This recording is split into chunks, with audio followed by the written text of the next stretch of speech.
a devious disruption. All right, I think we are live again. If you can hear me, say hi, everybody, in the chat. Hi, I can hear you. Jean-Marc, can Everybody. Hey. Da-dee, da-dee, do. Okay. All right, so let's play some Sentinels. What do you say? Okay. Okay. Oh, hang on. I gotta put the music back on. I haven't actually played this in a while.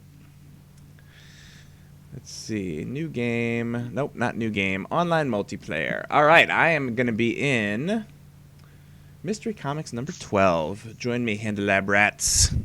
I was just playing a marathon game against Wager Master while you guys were playing music, actually. He had out the condition where you couldn't win if he was destroyed. Mm. And I just hid behind ground pound for a long time until I could get him. That's one way to do it. With the Prime Wardens... Oh, yeah, there is no music coming from that. Hang on one second. I gotta add a thing. I've been playing through all the villains with the Prime Wardens, and they have some really powerful tricks that are kind of cheap, but work to win the game a lot. Very good combos. Cool. All right, so... what should we play today? Looks like Jean-Marc has staked his claim for Captain Cosmic. Yeah, I hadn't had the sound turned on, but the music should be up now. You guys should be hearing the background music. So, and look at all those pretty foil cards. Ooh. So pretty. All right, chat. Who should we fight against today? Baron Blade. Yeah, I mean, I feel like if we're doing core game stuff, I wonder if we should go back in time and just do nothing but core game. Oh. Looks like everybody's already picked all their heroes, so I guess maybe we can do that for game 2. But we can definitely do Baron Blade.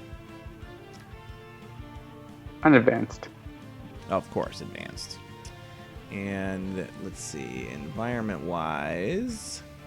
I wonder if there's an environment where I haven't played Baron Blade. There probably isn't, because that's one of the first, like, whenever a new environment comes in the game, one of the first things I do is I play, like, a basic, like a Baron Blade Freedom 4, Freedom 5 game. You could do Omnitron 4. It interacts with devices, which can be interesting.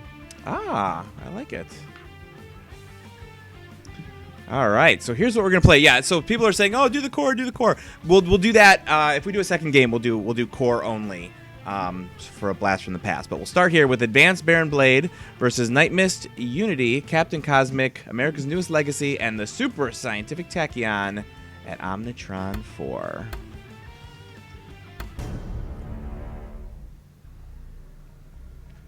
Pricey Provinces asks, what was the thing you previewed on the last stream that nobody noticed? No one's noticed yet? Well, maybe you should notice, and then maybe you'll watch this game and you'll notice. It's in this game too. It is in this game too. All right, so it's very subtle. As I am wont to do, let's see what we got here. Nightmist starts off with a Master of Magic, Mistbound, and 2 Planar Banishment. Unity's got a Flash Forge, Hasty Augmentation, Supply Crate, Volatile Parts. Captain Cosmic has an Augmented Ally, Conservation of Energy, Dynamic Siphon, and Wounding Buffer. Young Legacy has Bolster Allies, Flying Smash, Superhuman Durability, and Takedown. Can we bring up that Young Legacy and have a look at the foil? Yes, sweet. we can. And then Super Scientific Tachyon has Blinding Speed, Fleet of Foot, Lightspeed Barrage, and Quick Insight. All right, so Young Legacy. Ooh. So shiny. Oh, I see we've iterated on the shader since the last time I looked at it. Yeah, I tweaked it a little bit to change the specular highlight. Yeah, that looks cool. I like it. So, as I'm sure people are going to be asking, when are the foils coming? When are they coming? You guys are playing with them. We want to play with them. We haven't actually, we're not announcing any sort of specific date, but we will use our patented soon. As you can see, they're getting pretty good. So, don't be surprised if you see them in the soonish to soon neighborhood. You'll probably see some bugs as well. Yes. All right, so out comes his mobile defense platform, as always, and he's got an elemental redistributor. both devices. So watch out for that. Evil Dice Monkey has cracked the case. Yes, yeah, go back to Legacy and you can see. Well, here, I'll pop open Baron Blade because he has it too. Oh, right, yeah. Yep, that's it. So on the foil cards, one of the other things that Greater Than Games did was they updated all the Nemesis icons. And so those are in the game now, in the video game. And that was the thing that we previewed which nobody noticed. Are you amazed? That's surprise number 4. They just keep coming, folks. All right, Nightmist. Oh, it's my turn. I'm just looking at shiny things. They're so Like pretty. her logo. The effect on her logo is really cool. Yeah.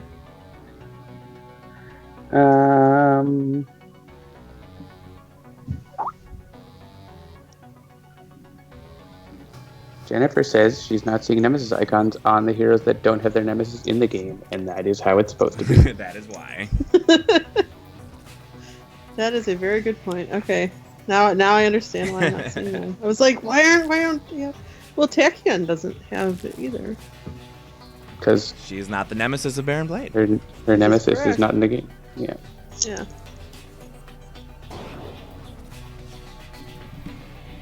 Yeah, some of the nemesis icons are like, well, first of all, the most important thing is that they don't have like the crazy shiny on them anymore.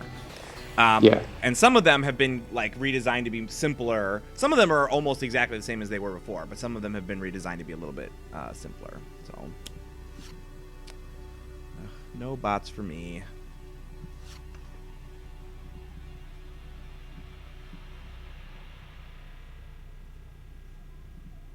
Yeah, as Evil Dice Monkey says, the art is cleaner and there's no real change. Yeah, so there's it is very subtle on most of them.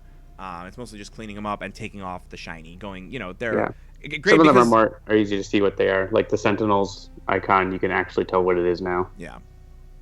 Because, as we all know, Christopher and Adam are huge Apple fans, so they're doing what they can to do what Apple did in iOS 9, which is to go from like the shiny and popping out graphics to the more flat graphics. They might cancel our contract for me having said that. Adam and I almost came to blows over Apple versus Android at Gen Con this year. Really? Well, it's because he was saying something about that was just clearly false, and I was like, yeah, that's actually not true. And he was like, it totally is true. And I'm like, yeah, but not really. Like he was doing. I think he was making the same argument about how like Apples are always at least twice as expensive as a comparably powerful or whatever PC, which is just simply not the case. That old chestnut. That old chestnut. And that's how Sentinels Digital almost fell apart. Yeah, pretty much. I think he was making fun of me because of my Apple Watch, which I love. So this iteration of the team now, the 4 of us plus Krista, who's our newest person. Krista's the only one who hasn't actually been around since the game first launched. But there was actually quite a few other people who helped in the development of Sentinels, and I feel like this is probably an appropriate time to remember them and talk about their contribution. I'm hoping that I'm going to remember everybody. But so we had a guy named Jesse who did some of the Unity stuff, as well as I think a little bit of the... Yeah, he helped out with environment stuff. Yeah, with environments and some other kind of stuff like that. More of the technical stuff, like Yeah. helping to get it to run live on device, which you didn't end up doing. But Right. And shader stuff. Let's see. So who else did we have? We had a couple of environmental artists whose names I'm not going to remember. They're in the credits. They're in the credits, yeah. At least 2 We or actually 3. put people in the credits who worked on our thing, unlike some projects that have recently come out. Uh-oh. You heard about what happened with Sausage Party? Oh, yes. Not okay. Yeah, but then, like, who else? Sydney Meeker was also, she helped us with some marketing and PR stuff back in the day. Who else was there at PAX? Was that was the whole team that was at PAX Prime that year, right? Yeah. Yeah. All right, mobile defense platform goes away. Someone has a clicky mouse. Yeah, so some other sort of trip down memory lanesy stuff. We talked about how we had originally wanted the environments to be animated and how that wasn't exactly going to work. But I wanted to talk about it again because it was one of those things where like you've seen some of the environments animated. So like specifically in like the Shattered Timelines story trailer, Chrono Ranger, you got to see Silver Gulch in motion. We threw a first-person controller in there, and I got to walk around as Captain Cosmic in the environment. So the environments all do exist 3D. They might not be entirely navigable because they were built sort of like Hollywood sets in a lot of ways, where it's like, you know, we wanted to be able to see something from a specific position, but you don't necessarily need to be able to see everything. And who knows, someday we might be able to do more with the 3D environments, but it was something that, especially with the game starting as a mobile game, it would have just been too hard to make it useful and playable on mobile devices. So Sentinels first-person shooter. Mm-hmm. Starring Chrono Ranger from Silver Gulch. We've had requests for that. Well, we did use it to have the little walkthrough in the video, right? So. Yep. I still have no bots, so let's keep drawing cards. Wow, you are never going to get a golem. Oh, you got one.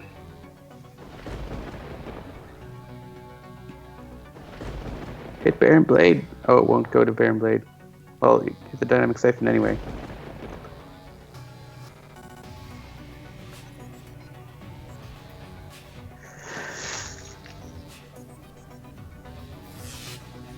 Yeah, man, this new version of the shader looks awesome. Yeah, I like it. Yeah, it keeps getting better every time, and it's just, especially now, it just looks really so cool. Yeah, I feel like it looks a lot like it actually would if you were rotating the card around. All right, is there any equipment in play that people are willing to get rid of, or should I just hold off? I don't know that there is. Is there any equipment in play? There are no Oh, equipment there's cards not. in play. Nope. Yeah, no. Wah wah. Yeah, so one of the things I changed was like the effect sort of changes based on where your cursor is on Steam or how your tablet or phone is oriented in a mobile device. But you might be sitting playing your game on your phone in one position, lying on the couch versus standing waiting for a trip, waiting for a bus or whatever. And so what it does now, it does it with the mouse too, is if you leave your mouse or your device sitting in one orientation, it sort of recenters the effect to that spot, and then the change in the effect goes from there. So I think that makes it work really nicely. And so you often have more of a subtle changes happening all the time because of that too. Oh, I see. Oh, cool. Yeah. I like it. Another I thing left that's Captain cool, Cosmic Jeremy, is your Unity can now deal damage, and she can use an extra power turn if you discard a card at the start of her turn. Mm-hmm. Have you Captain Cosmic tear up? Yep. Until they're gone. Or we're against Baron Blade. It shouldn't be too bad.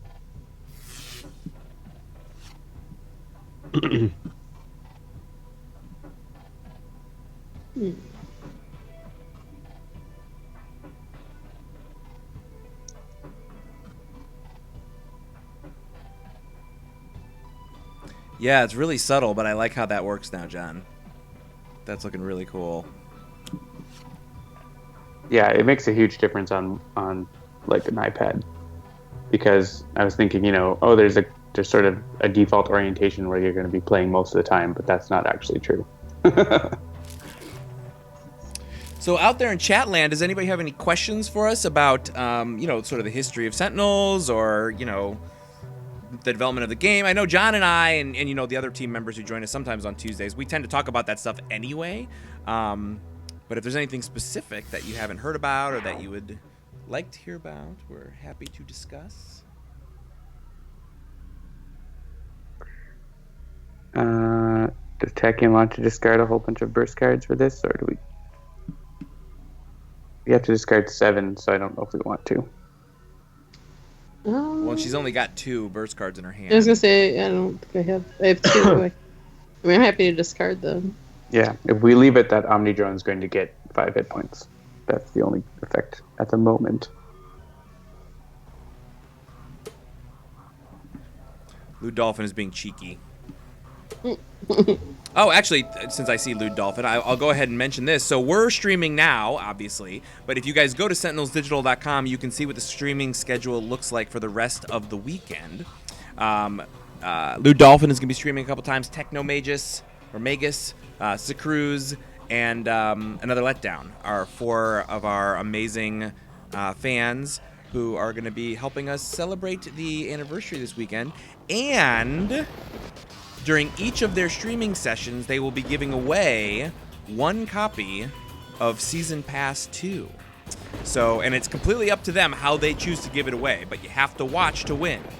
So, because they're going to be telling you how they're going to give it away. So make sure that you are tuning into them. We will be hosting them from our Twitch channel. But then you can also just visit their Twitch channels where we link to them all right from sentinelsdigital.com to possibly win a copy of Season Pass 2 for Steam.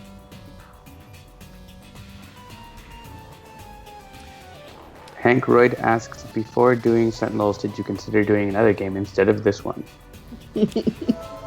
Well, that's a fun historical discussion to have.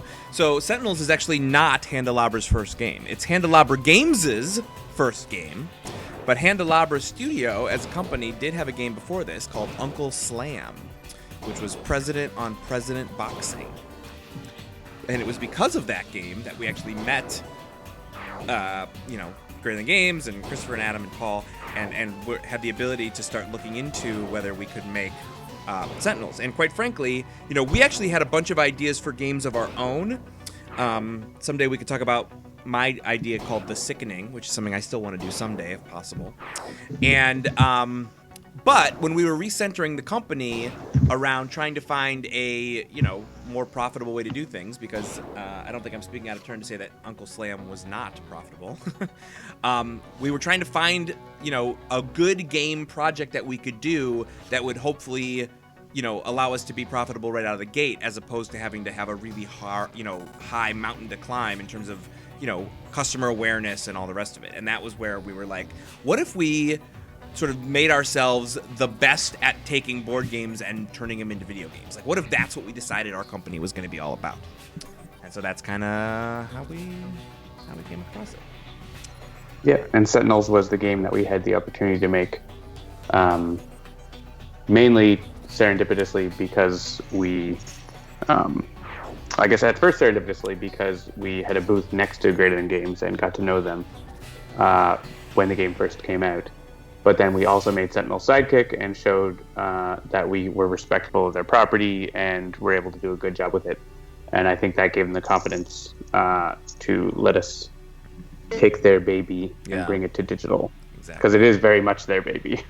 Yeah, and actually you'll know this too, because there's definitely a lot of times where, as I mentioned earlier, they are pretty open to being collaborative about stuff, but if we are just completely off or completely wrong or completely going in the wrong direction, they're like, they still to this day get a little skittish, because they, this is their baby and they want to make sure that it is what they've always wanted it to be. And we, as our job as the adapters, is to respect that, while also being creative in our own right.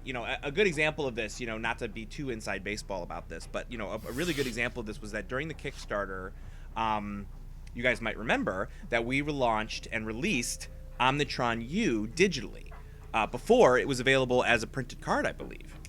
And despite the fact that we thought we had communicated clearly to them that that was exactly what was going to happen, they were surprised when it came out. And they were like, oh, no, you're letting the cat out of the bag, whatever, blah, blah, blah. And, it was one of those things where we realized it was a communication breakdown. At the end of the day, they weren't mad at us, we weren't mad at them, and it all worked out just fine. But because of us being not as clear as we probably needed to be, they were worried that we were like giving something away that they wanted to give away. And so ever since then, we've actually had to be really extra special careful, because, I felt terrible when that happened, because I didn't want them to think that we were trying to take this thing that was theirs and put it out before they had a chance to. And we thought that we had made it clear to them, but obviously we had not. So it's important to when you've got a partnership like this to be as respectful as possible in all directions. I guess is sort of the long and short of that story.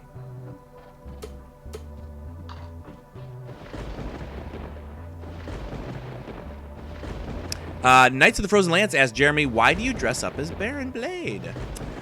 So that actually tracks all the way back to Gen Con 2013? I think it was 2013.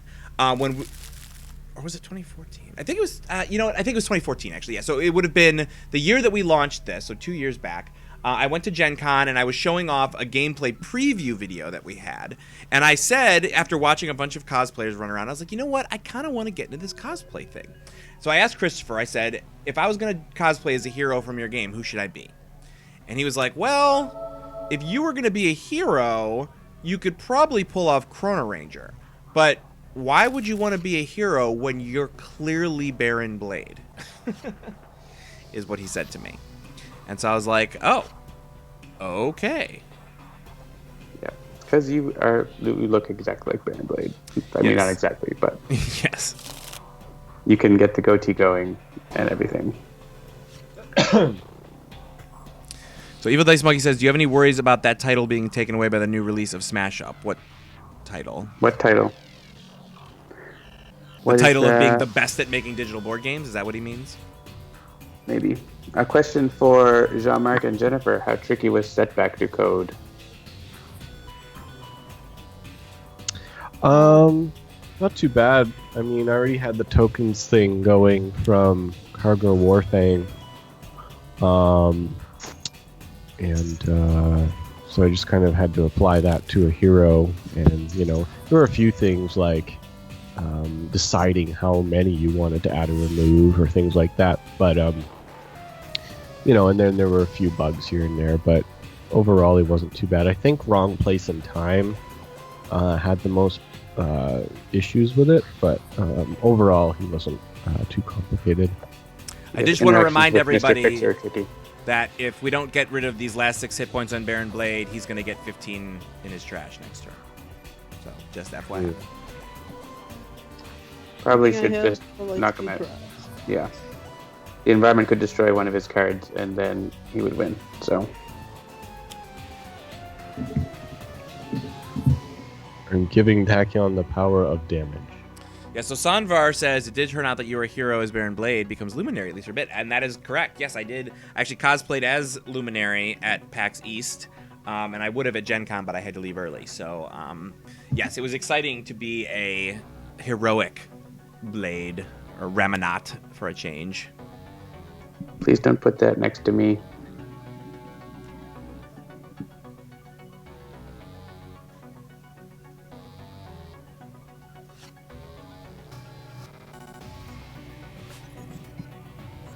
So Evil Dice Monkey says, least favorite hero and or least favorite villain.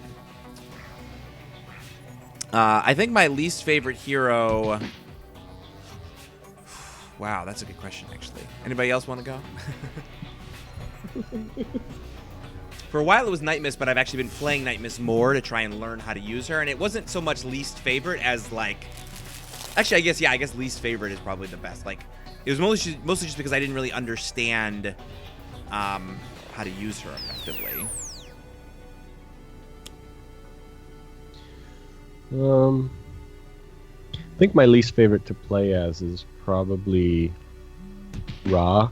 I think just he's a little too basic for me to have fun with. I kind of messed up my turn. Can we rewind? Sure. What I meant to do was destroy Living Force Field before I... Someone needs to click rewind. Jean-Marc. What's that? You need to rewind, please. Oh, sorry. I don't think I have a least favorite hero. Yeah, I was gonna say I don't think I have a least favorite one. Yeah, I think pretty much like in 99 times out of 100, if I'm just like, I just want to play Sentinels and I just hit random, I'll take whatever I can get. That's why I picked Nightmist, because she's one of the only ones that I'll actually switch out on occasion, depending on how I'm feeling. Although I've been trying to do that less and less because I've been trying to get to know how to use her a little bit better. I've been playing full teams, as I mentioned earlier in the stream. I've been playing full teams against all the villains in a row, and it's been a really good way to learn some interactions and combos within the team. So I recommend trying that out if you haven't. Yeah, I mean, that was something and you that could do that with Peter Dark was Watch. doing. Yeah, you could do that with Dark Watch with Nightmist too. And actually, that's one thing you can do to get to know a hero better is whenever you play, just always, like if you can randomize or whatever, just always add that hero as well. Yeah. And then you'll get a handle on Absolute Zero pretty quickly, for example. Yeah, and that was the thing, was Absolute Zero, I definitely had that experience with Absolute Zero for a long time, where I just didn't understand how to use him, and so I made myself play with him as much as possible so I could understand him better. I still haven't gotten a handle on the sort of play him without his modules strategy. I'm still very much the one who tries to get out both of the modules and play that way. Now then, the flip side of that, obviously, is the least favorite villains to play against. Mine is easy, and that's Spite.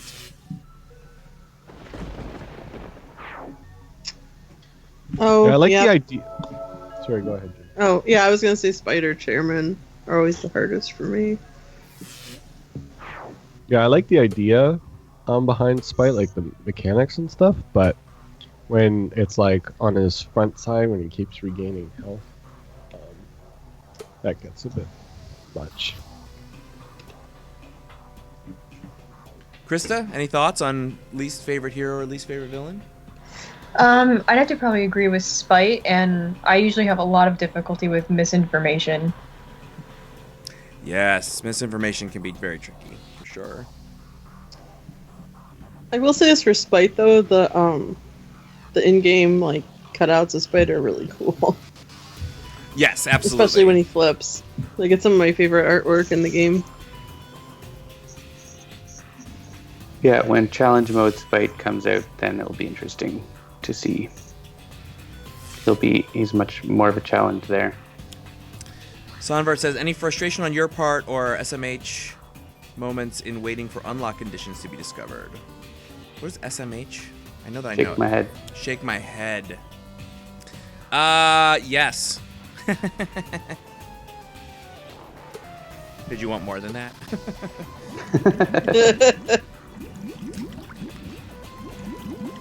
There are definitely a couple shake my head moments where it's just like, how have they not got it yet? Yeah, and actually just to follow up on something that Jen said earlier about the chairman. Chairman is hard, but I actually really like playing against the chairman, despite how hard he is. I don't know why that is, but that's unlike Spite, where Spite feels hard to me and is not fun, the chairman is very hard, but still is fun. So Yeah, I think Spite's more fun. So. And that's what makes the world go round. I'm blowing up So the world. Hope you guys are okay with that. Do it. Your turret bot has been eaten up. Wah, wah. Knights of the Frozen Lance says, not a question, but a thought. Isn't the cutout with the stream a good thing so you can split the listening party and the gameplay have? Yeah, that actually works out.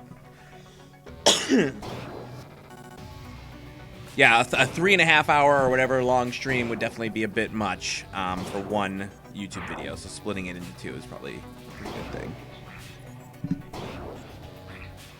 And it turns out that Evil Dice Monkey does say that, yes, the title of being the best board game company is the title he was talking about, and we're not worried. Because we're still the best.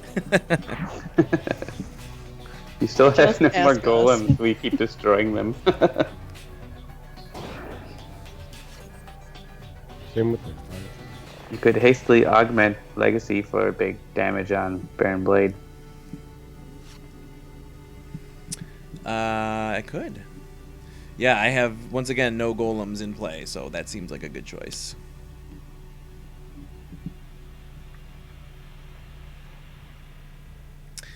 Glaze him, Legacy, glaze him. Hasty glaze. Hasty glaze. And skip. This has been my least awesome Unity game I think I've ever played. It's definitely not like my best Unity game I ever played, where I got every single bot in her hand into play at the same time. That was fun.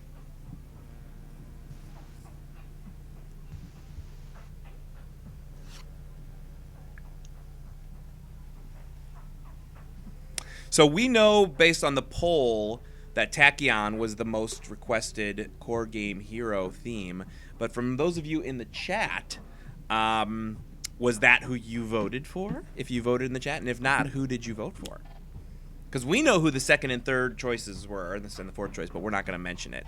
I will say there was at least one core game hero that got no votes, unless it updated since the last time I was there. Let me check it actually, just to double check that. But no love for someone. Yeah, I'll bring it up again and just double check that. I got no votes. I think Tachyon's gonna finish this game. Oh, you don't have any like 3 bras left. Maybe you'll get one. No, but do I still have the power? Oh, no, I don't. Captain Cosmic, make your decision, please. Thank you.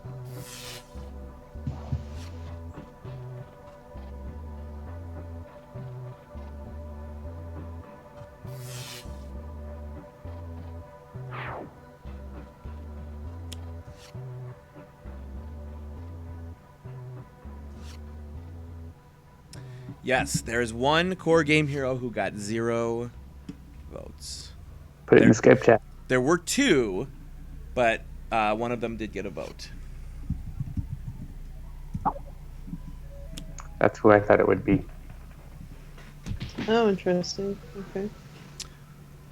I'm gonna let the chat guess, and then I will actually reveal who got no votes. I have no votes. Yeah, we're not. Napicross says, "Where is the vote?" Anyway, there was. It was a Google poll that we put out over Facebook and Twitter, but we're not going to reveal the full numbers on it because it was mostly for us the to chat figure will out. be able to guess who had the no votes. We'll see. Well, it couldn't be Legacy. Legacy was not in it because Legacy already has a theme, so he was not even. We should discard for this. Don't skip. If we skip, it'll play another card at the end of the turn.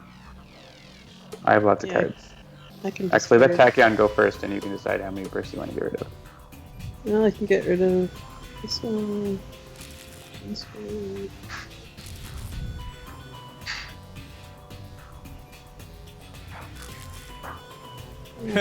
If we edit the video, we can totally have Tachyon do the final blow and then play her victory theme. Okay, You I don't need to discarded 5 discard cards. It's just 7 with us all. Well, they're all gone now.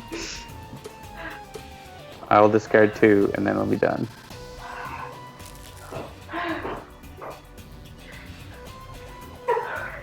Yeah, in this case, we're specifically asking about core games. So the choices were Absolute Zero, Bunker, Fnatic, Haka, Ra, Tachyon, Tempest, the Visionary, and the Wraith. Tachyon, as we know, got the most votes, so she did not get no votes.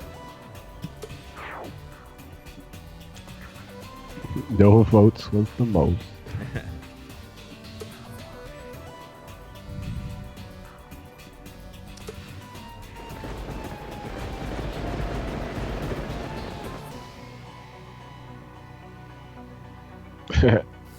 Whatever you say, Evil Dice Monkey is going to invalidate it by voting for them. If you want to vote, you can, but I'm already looking at what the answer is. So, yeah, and there were 2 that only got 1 vote. One for 0 and 2 for 1. It's like a 2 for 1. You could turn off the form. I could turn off the form. That's a good point. How do I turn off the form? Settings.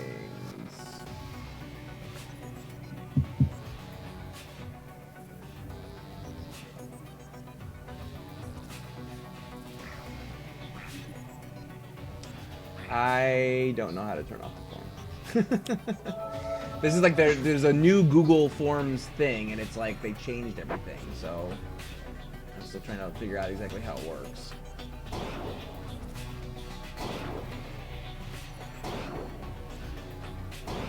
I wasn't able to defeat Baron Blade. It's up to Unity or someone. Ah, well. The answer of the core game hero who received no votes in our Other Than Legacy, which core game hero are you most excited to hear, was the Visionary. Well, why?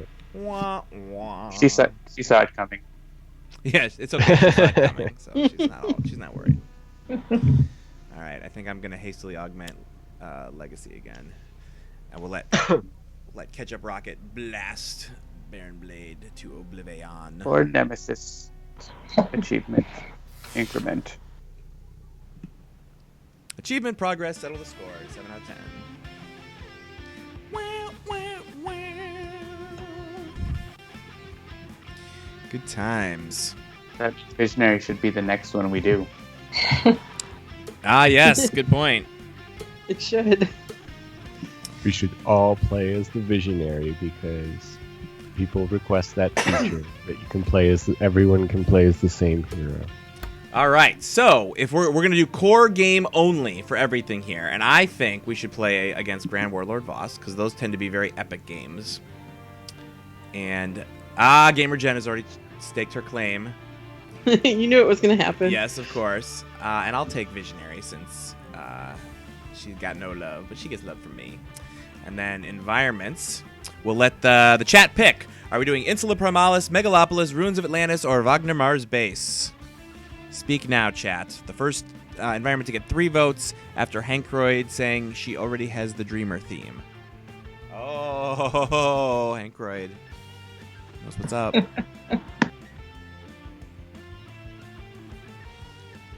Actually, that's a good point. Yeah, we didn't think about that when you were talking about the whole like legacy, good theme, dark theme, whatever. All right, we've got Megalopolis, Atlantis, Mars, Atlantis, Metro, Atlantis! Atlantis it is. Guys, I am totally in the core game. All right. So we've got, we can play advanced. Let's pop him open and see. So his advanced rules is that on this side, he reduces damage dealt by heroes by 1. On his flip side, at the end of the villain turn, the top card of the villain deck is played. And there's another new Nemesis icon.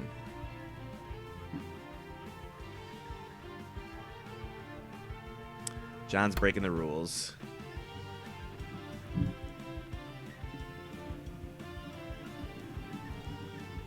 You're going to play a Rules variant. are made to be bent. That was not What's wrong with the variants?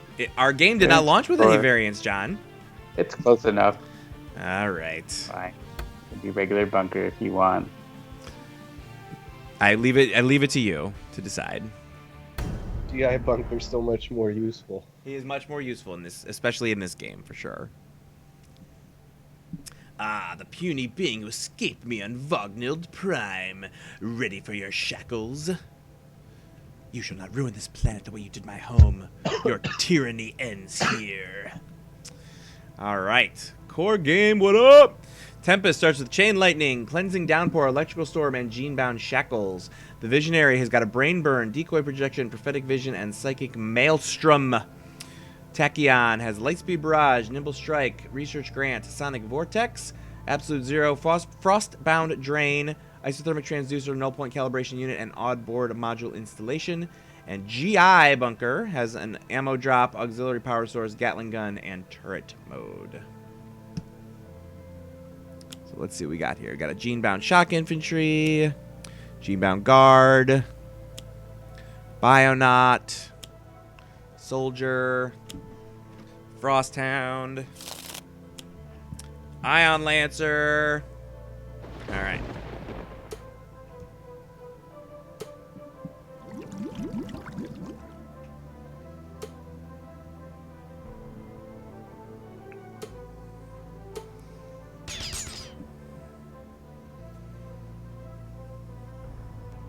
Yes, technically GI Bunker is older than the regular bunker. GI bunker is from Greatest Legacy times.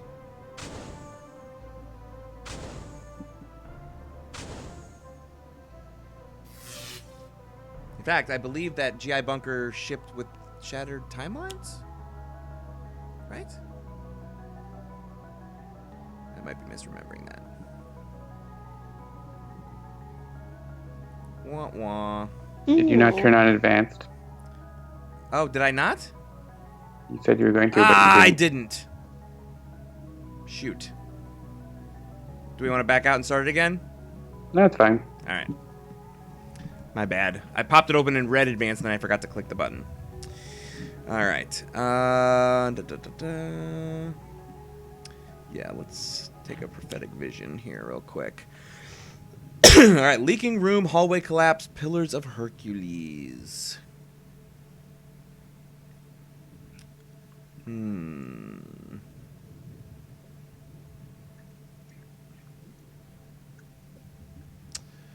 What do we think? Anyone have a choice that they would like to see on top? Do we have something to deal with the Pillars of Hercules being horrible? Probably not. Yeah, I mean, of hallway these collapse will three, take out all probably the bad hallway guys. collapse.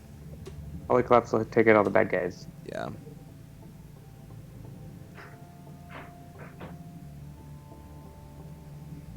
All right, and how about Tachyon? She always likes having lots of cards. Yay. And discarding one. Yep. Even better. Yeah, I'd probably, if it was me, Sucker Punch is going to be very useful in this game. Especially with that gene-bound guard. I would still discard Sucker Punch. Sonic Vortex would be useful too. Yeah.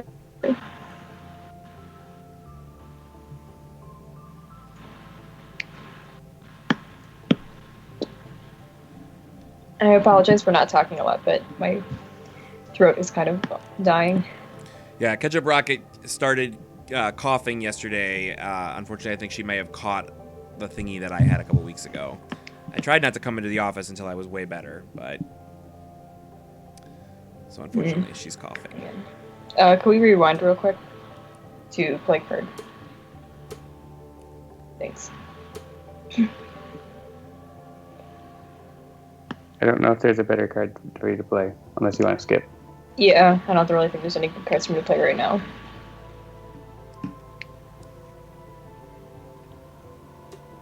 Skip, skip.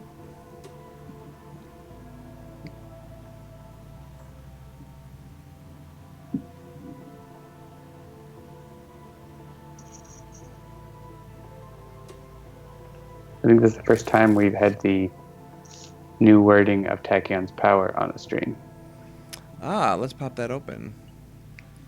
Reveal and replace the top card of your hero deck. You may discard the top card of your deck.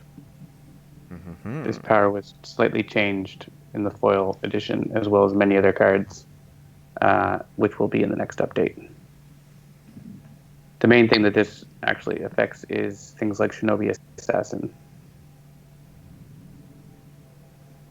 Oh, right, right.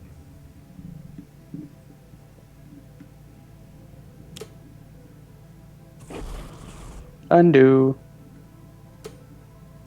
Gene-bound guard is tripping everyone up. Yeah, my turn just failed.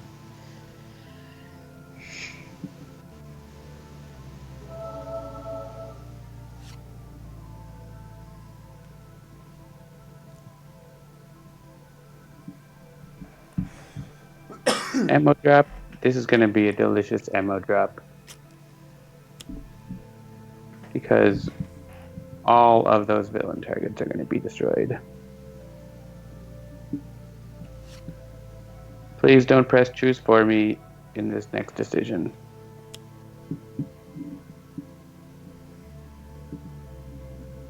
I kind of want to now because you said that.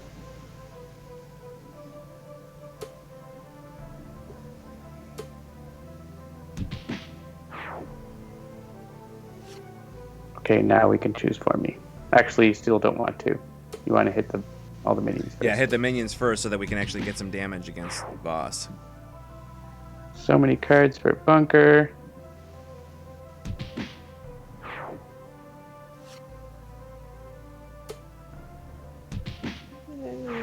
So some of the people who are in the chat now probably have been watching the stream since way back in the day, and very early in the streams. We're actually over 90 now. We're going to cross 100 streams pretty soon. One of the first ones, probably like 5 or 6, we played against Voss, and it was... this is what I was referring to when I said that games against Voss can be epic. We were at the minute 57 of the stream before we dealt a single point of damage to Voss, but we still won. It was epic. In the chat, call out if you have been watching the stream since before we had multiplayer, and we used Skype screen sharing to play. Ah, yes. It's like the Middle Ages.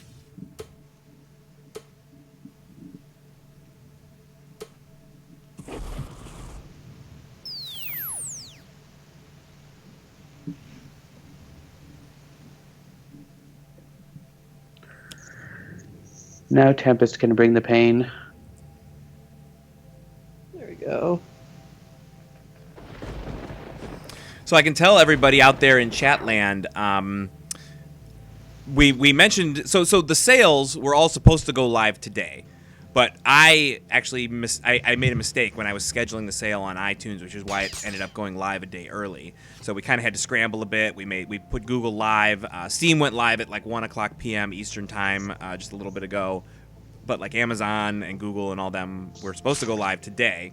But I can tell you that when I got in this morning to check the sales, we had sold over 1,000 copies of Sentinels on iOS thanks to the sale, which is awesome. Our usual, we usually sell, I don't know, anywhere from like 20 to 30, sometimes 40 copies a day on like a decent day, and then a bunch of expansions on top of that. But having sold more than 1,000 on iOS in a day was really an exciting thing to see this morning. A lot of new people finally hopping on board to play some Sentinels. I think I'm checking to keep this to see if I get anything useful. There's a Mind Spike, Demoralization. Uh-oh. Oh no. No. Micro P disconnected. Come back. We'll give it a minute. Okay. I can hear you on Skype, but I'm back. You're back. Whew. Maybe. Yay.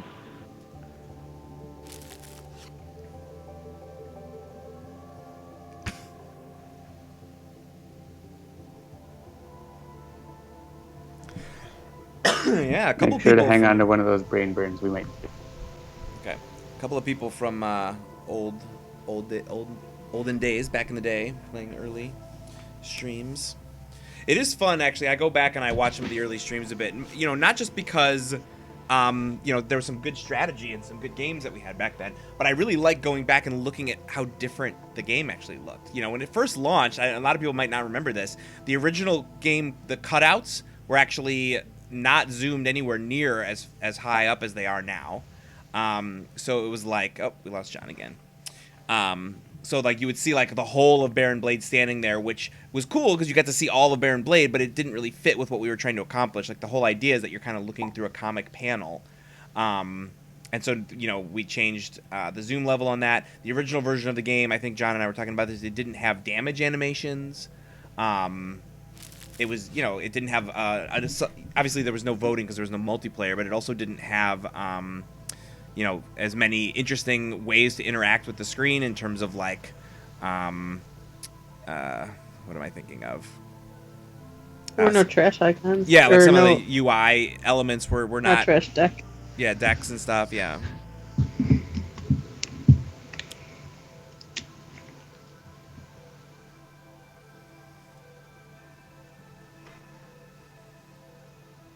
How far we've come. It is actually pretty interesting for me to think about the fact that, like, we have literally launched, in terms of expansion content, more than twice as many decks as shipped in the original game. on top of launching on several additional platforms, because Steam obviously is a different platform, Mac, Windows, phones. We've clearly been busy for 2 years. It's funny, this is a game that it's like, no matter how far along we come, it's like there's always more to do right around the corner. In fact, one of the specific things we were just discussing the other day is the fact that, like, variants, there's actually still, again, like twice as many variants. There's still, like, I think at least 20 or 25 variants that still need to be done to finish everything. And some of that was because Greater Than Games went a little bit variant happy with Oblivion, and character happy. But it's just, there's so much content still that, even 2 years in, we're less than halfway done. So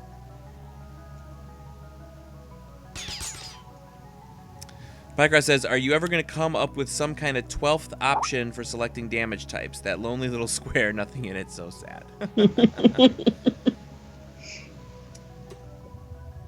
Oh yeah, Jen puts in the Skype, we could make it a random.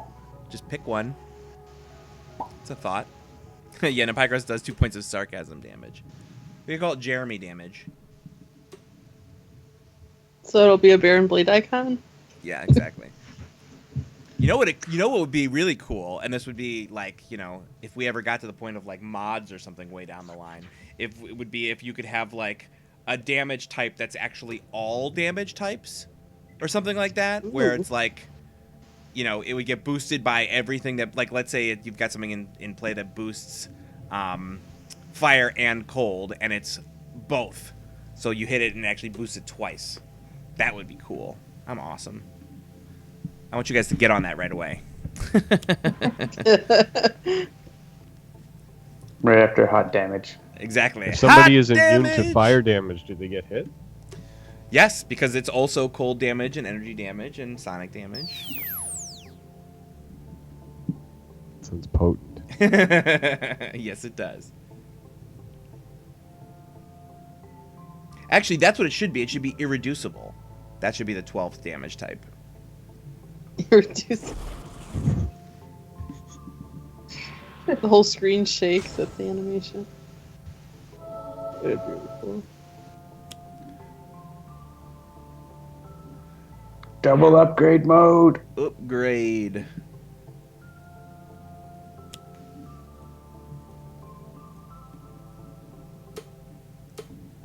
Sure.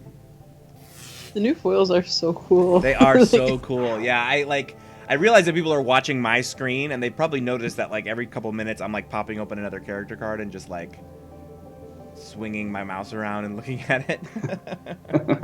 I hope that that's compelling to the stream, because it's something that I like to do.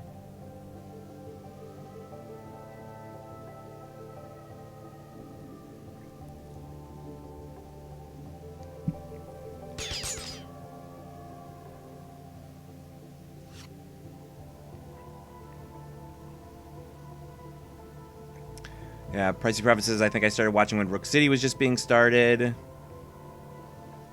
Yeah, so like that fool. Yeah, so that must have been, that was like a year and a half ago, because it was like January, February of 2015 was when we launched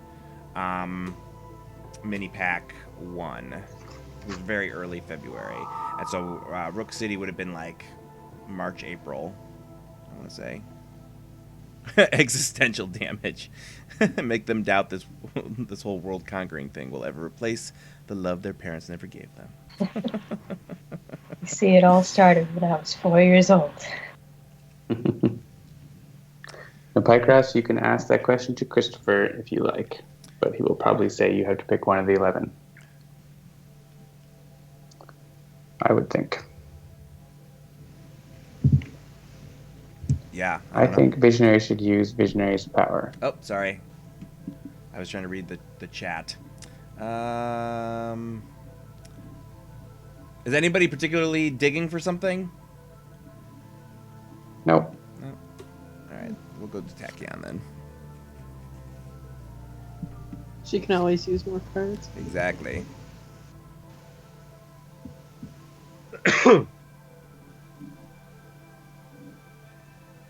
Now you can play Sucker Punch. Damage type of fluffy bunny.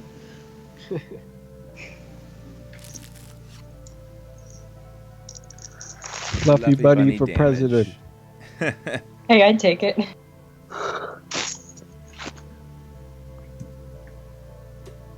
Shouldn't that be Funny Bunny? Yes, funny bunny for president. There you go. Yeah, actually, pushing the limits. Oh, do you have a... Oh, actually, so Evil Dice Monkey says, do you have a record of how many times you've timed out on Sentinels because you were reading the chat? But, we forgot, John, about how many games of Sentinels have been played? Oh. Last I checked, it was over 800,000. 800,000 completed games. So not games that were just started and then abandoned, but completed games in the video game. Is that cross-platform? Yeah. Cool. Yes. We should have a party when it we'll gets cross to 1 million this year, probably. Yeah, we And should there's definitely start tracking that somewhere. That would be pretty cool. Like have a public counter or something. Yeah, we could potentially do that with the Analytics, Google Analytics API. Yeah. That's a lot of Sentinels. Evil Does Monkey asks how many were wins. I don't know. Yeah. I'd have to Evil look. Dice Monkey also asks, who, what is Funny Bunny? That's a good question. Yes. Very good question. Very global good win question. rate. Global win rate's something around 2/3 or 70% or something, I think. But that's just off the top of my head. I could be wrong. I could have a look here, but I'll play my turn. Yeah, so first. Cruz asks, is that data completed games only since multiplayer, or how did you get that data? Basically, there's, several of the different things that we use in the game have analytics packages that just report general information that we've included in the game.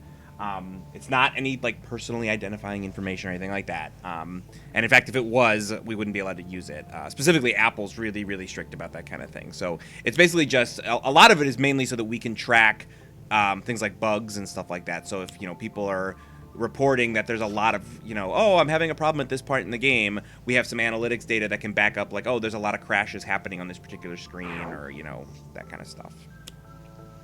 And we use several different analytics packages. Like John mentioned, we use Google Analytics for some stuff, we use Flurry for some stuff.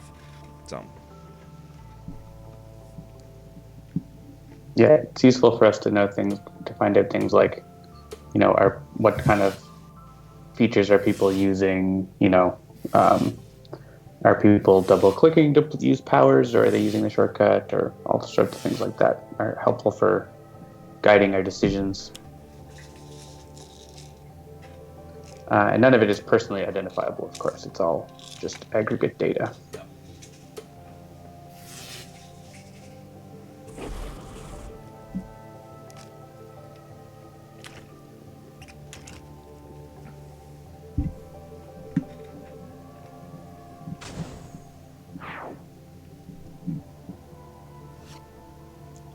more ammo drop.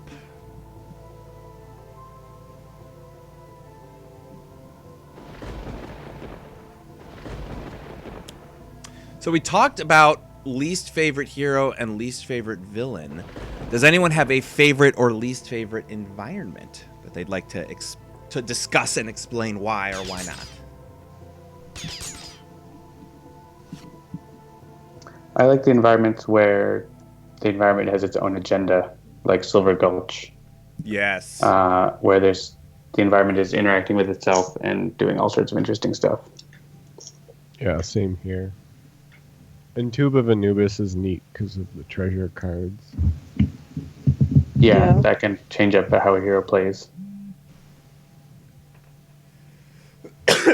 Yeah, I think I've mentioned that one of my favorites is probably Enclave of the Endlings, not just because of the music and the art, which are both awesome, but also because I like all the weird different...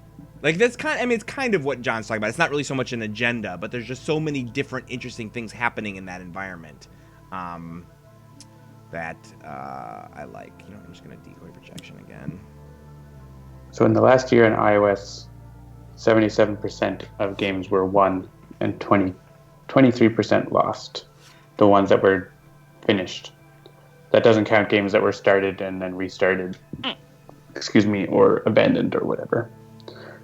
There's no good way for us to tell exactly how many of those there are.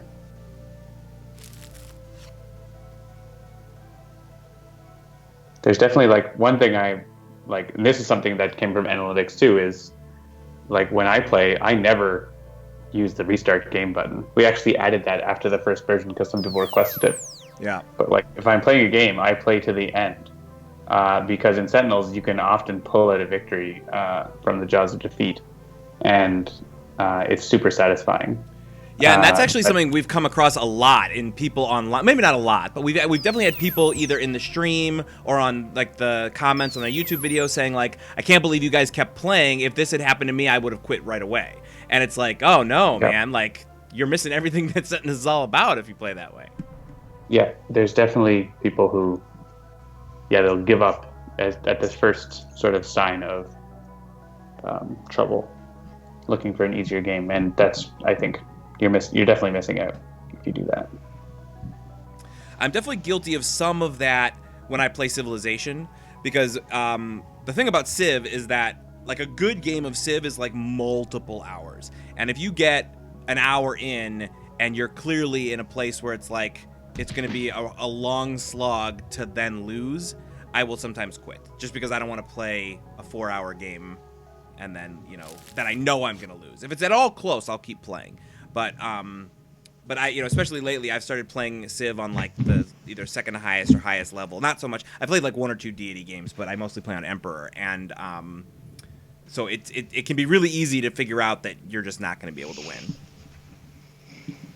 Yeah, I don't know if I ever mentioned this to you or not, Jeremy, but Civilization is like one of the few games that like I had to tell myself not to play it anymore because once I start a game, I'm like completely addicted to it until I finish it. One more turn syndrome. To the point that it just takes over anything else I'm supposed to do. Yeah, one more turn syndrome is definitely a thing with that. And actually, so what does that say? Atharni Silver Branch? Athenar Silver Branch? Says Civ 6 in 1 week. I have not pre-ordered Civ 6. I've been burned before, mainly because I play on Mac. And like Civ 4 and Civ 5 both shipped on Mac, and they were both terrible on Mac. So I'm waiting to see I'm waiting to read about how it is before I pull the trigger on that. But I'm looking forward to it. I've watched a bunch of like the preview videos and the behind the scenes stuff and all the rest of it. So I'm very excited to try a new iteration of Civ, and I think some of the new stuff they've done in it looks really, really super interesting. He's not even sure how to pronounce his name.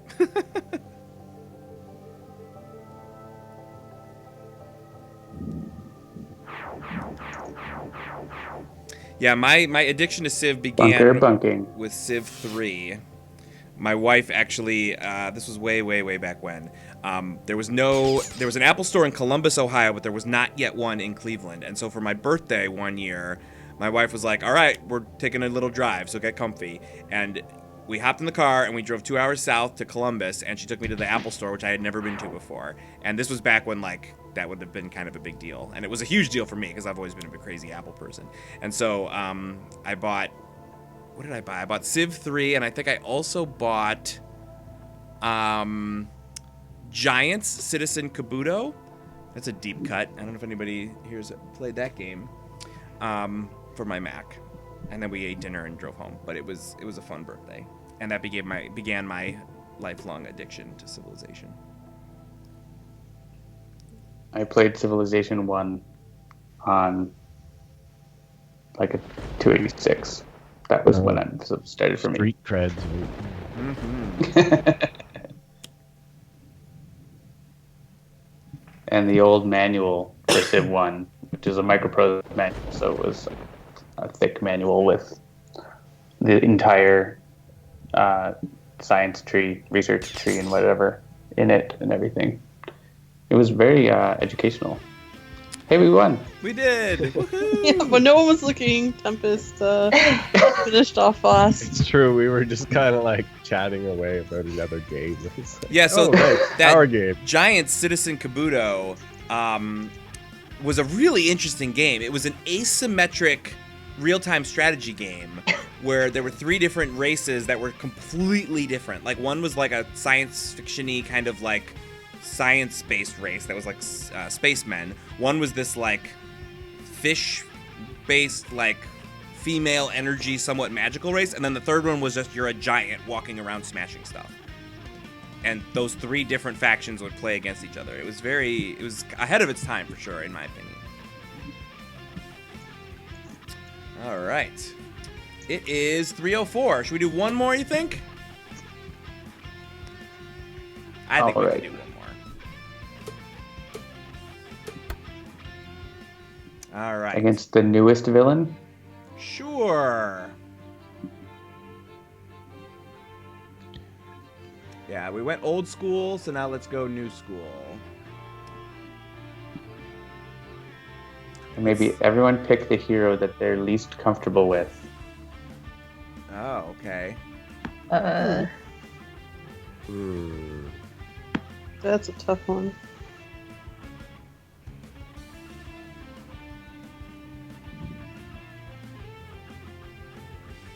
This could be a while. This might be a very long game.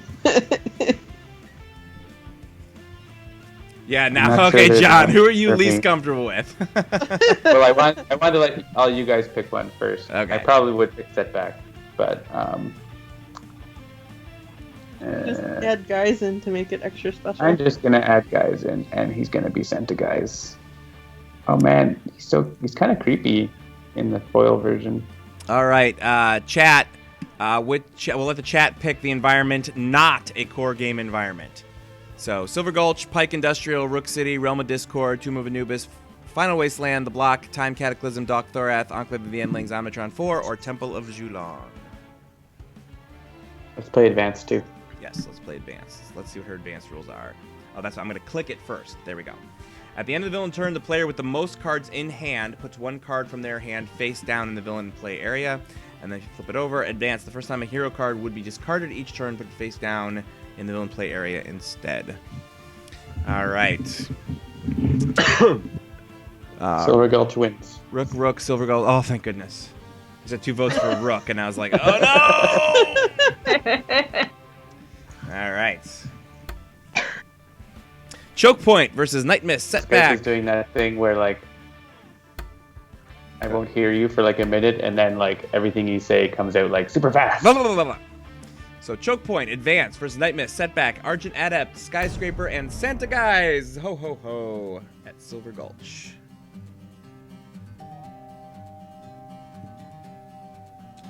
What hope do you have? The metal in all things calls to me, and I answer with commands. I feel the evil twisting of your presence. Now feel my power. All right, Nightmist opens with Call Forth, Enlightenment, Misfueled Recovery, Tome of Elder Magic. Setback has Karmic Retribution, Reckless Rush, Turn of Events, Uncharmed Life. Argent Adept has Alacritus Subdominant, 2 Arcane Cadences, and Izadar's Horn. Skyscraper has Colossal Left Hook, Explosive Reveal, Microassembler, and Undetectable Relinking. And Santa Guise, I can do that too. Retcon, Say Cheese, and where did I leave that? All right, out comes a Kinetic Looter. No equipment cards to destroy. And one of us has to get rid of a card.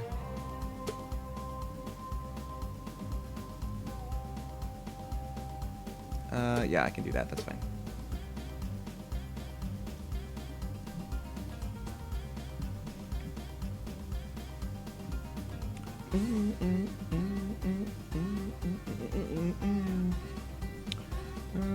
Do I want to... Yeah, let's call forth.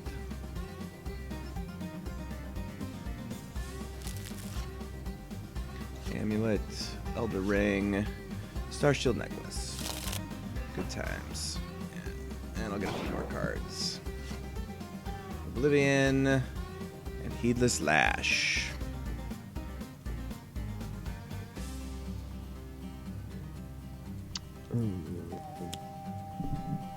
When in doubt, rush ahead and do damage, and then add things to your tokens.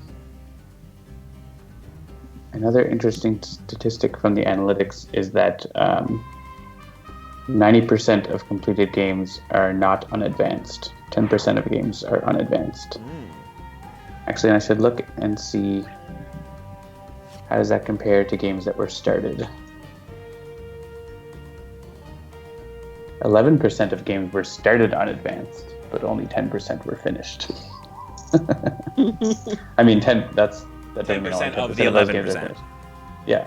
So less Well, than no, 1%. like, yeah, like there's a 1% drop off or difference in those two. That's not too bad. Yeah. Probably people who are playing advanced are those who are willing to stick it out, I imagine. Yeah, totally.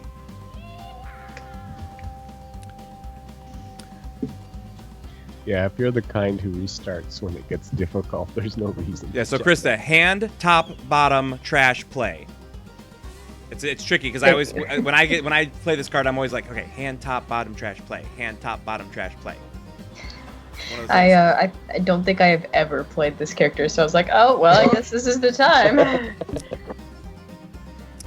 So yeah, so Argent Adept, the way his mechanics are different than most of the other characters in the game. His powers are all about getting instruments out and then using the powers to play his other cards, which are the harmonies and the rhythms and the melodies. So he has got setup involved, for sure. And he's probably my second one after Nightmist, so he would have been the other one I would have picked. So, all right, anybody want to help her out a little? Yeah, if you have any suggestions, I am completely open Sure. and willing. When I play the Argent Adept, I like to, especially starting off, like to have a song to play. Because you start off with your basic power, which only lets you do a perform. And so you're going to want to end up playing a perform. Out of these two, Inspiring Supertonic and Alacritus Subdominant are really good because they let someone else use a power or play a card. And so those are, if you leave the Alacritus Subdominant to last, you'll play it. But the Counterpoint Bulwark is good too. Basically, having a song is nice because then you get to do something with your power and sort of not have a empty power.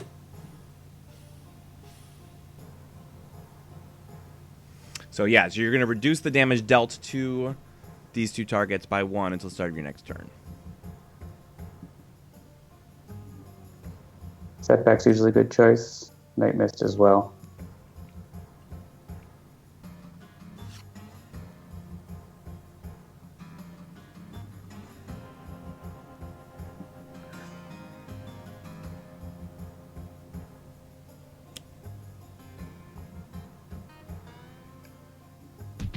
Alright, giant skyscraper.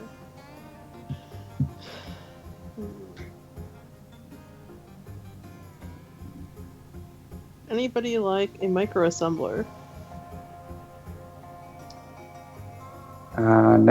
Nightmist or Skyscraper or Argent Adept are the only ones with equipment. So it's pretty handy to have on Skyscraper because you can like get out a compulsion canister and stuff like that. That's true. I'll put it on myself.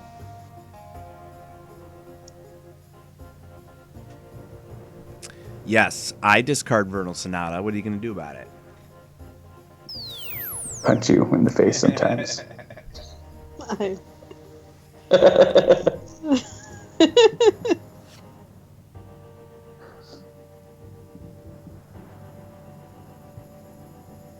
Jingle guys? No. Deck the guys? No. Little drummer guys.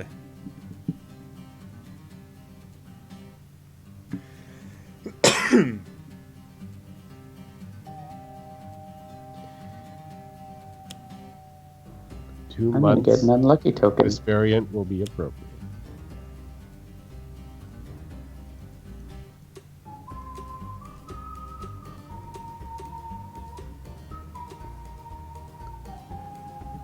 Anyone have any ongoings that are useful or will have any ongoings before my turn?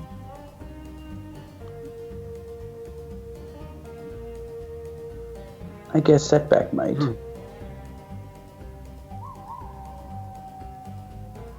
I might high play out five Charmed Setback. Life, but not soon. Yeah, well, I have to pick someone. Now you have an unlucky token Yeah, that you may never use. I can use it. I can copy high-risk behavior. Or I can use your powers that use unlucky tokens. Stuff like that. Not that you cannot use, but you may not. Are you forbidding me to? As in, it is possible that they will not be used. Right. Yes, it may not has two different interpretations. Yeah. Oh, That's English true. grammar. English, yes.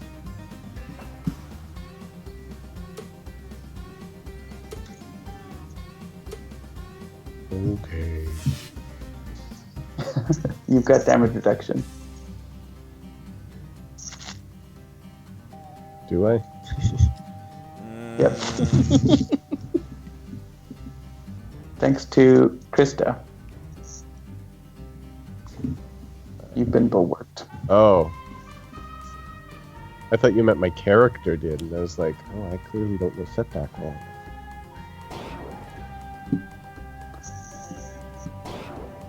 Chokepoint is arming herself with the cactus, the chat points out.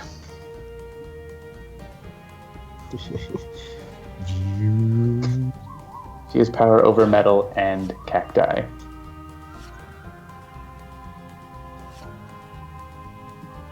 Alright, I have all the cards. You will continue to give them to Chokepoint. Yep. Actually, she's going Does to... everybody want to use a power? Sure. Sure. Powers! Yay. Pow, pow, power wheels. Do we have any reason that order matters here? Let's see. I don't think so. Well, I guess Skyscraper could maybe, but probably not. Alright. I'm just going to give presents, so...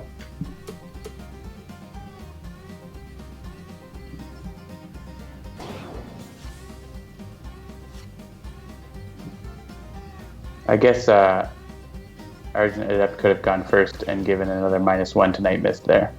Oh. Well. It's 1 hit point, no big deal. Because that's going to expire, like, right now anyways. Yeah. We may as well give it to Setback because he'll probably hit himself. Oh, Setback. You're so crazy. There we go. There was a reason to have an order. It's a learning moment for the stream.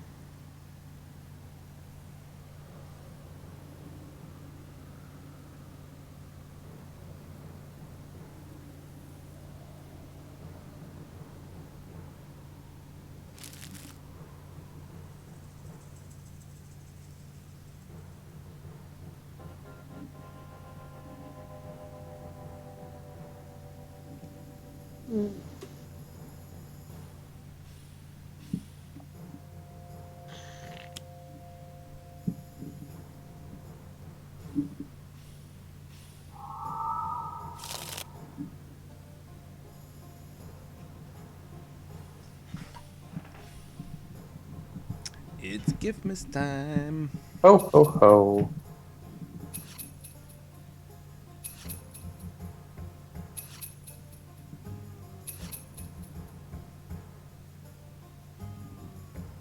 Oh yeah, you were going to hit yourself as part of that card anyways, so then it was 0. How convenient. Hmm.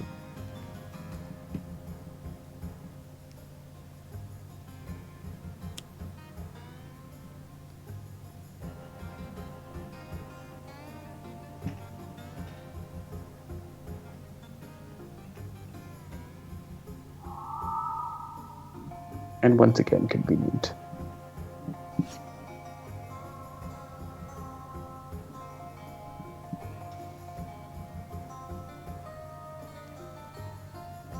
to open my gift. Patience. Patience.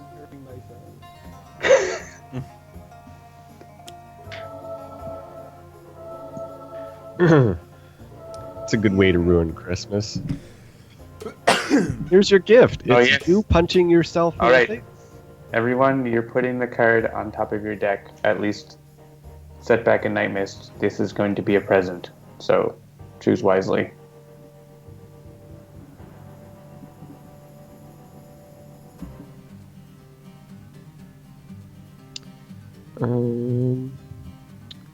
Are you going to open my gifts at any point? No, I'm going to give you a present. So this is going to be a present for you. Yeah, I mean later. Will it be unwrapped? Yes. Okay. I mean, hopefully.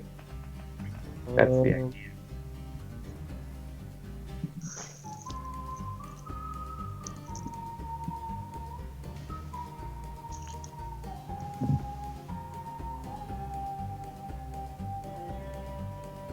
But it won't be for Argent, Adept, and Skyscraper because you'll draw your card first.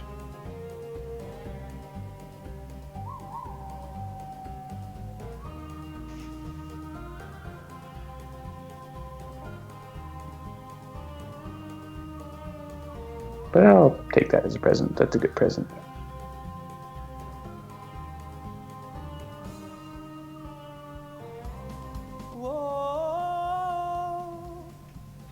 I love how Skyscraper's like too big to even fit in her little box there. It's like Yeah. perfect. Well, she was actually bigger before. Yeah, she was just an eyeball before, I think. Yeah. Well, since I have no more cards, I will play this. Explosive.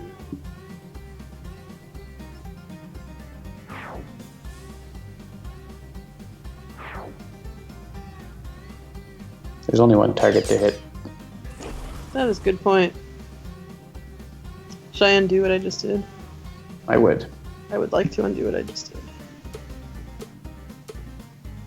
'Cause I was not counting correctly. Yeah, I tend to get tripped up on cards like this too, as it's like deal X targets 2 damage or deal 2 targets X damage. Like I always get twisted around. And it's like if I discard more, I'll do more damage. Oh wait, no, it's the total number of targets.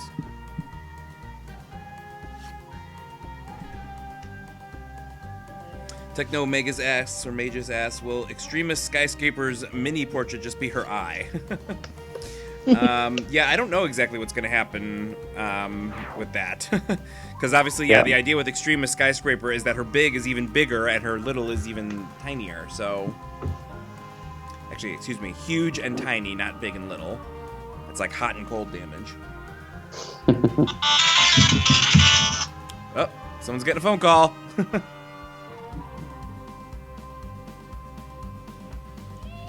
actually thought that was mine for a minute because I used the same one.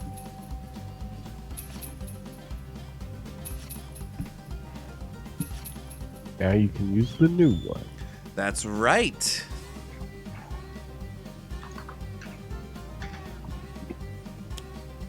Cyrus Hayes.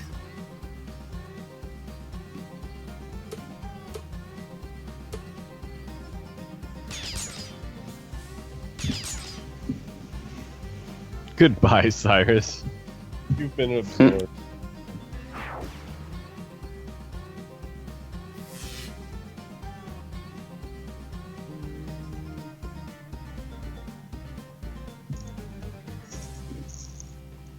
Chokepoint is getting all of Nightmist's presents.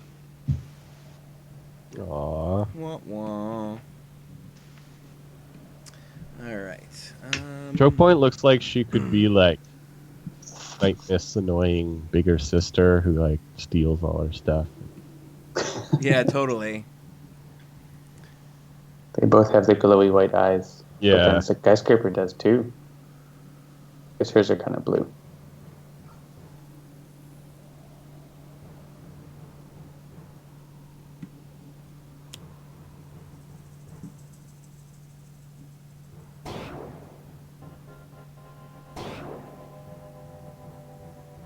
Hmm.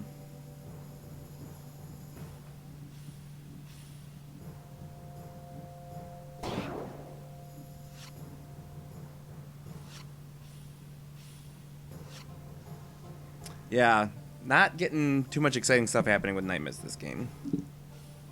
What do you mean? You have tons of cards, I do have tons of cards. so play them.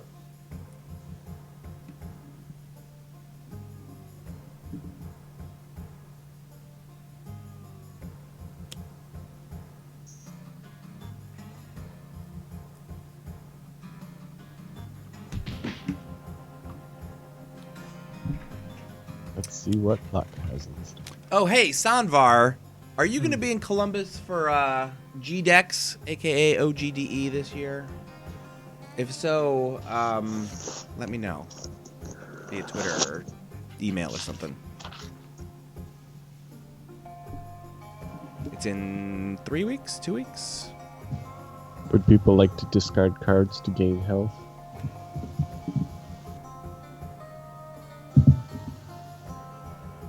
I'm good, but if people want to, they can. Yeah, I'm okay, I guess. Yeah, I have plenty of cards, so if we want to do that, I can do that. You can only it's one per player, Sure. right? But you need four cards discarded among us. I don't think it's worth it. You don't think it's I worth mean, it? I'll discard a card. We're all near full health except for Nightmist. I'd rather have my cards.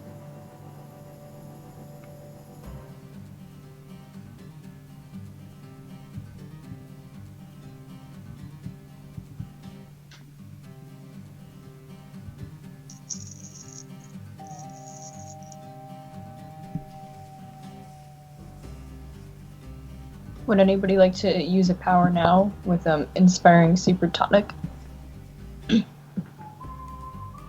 Sure. Always a good choice. If you can inspiring super tonic me to give you more presents. John just likes giving people presents. He doesn't like it when they open it. Just give them. You don't know that. You're just an impatient little setback. More presents. No.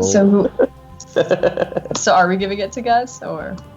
I mean, it's your choice.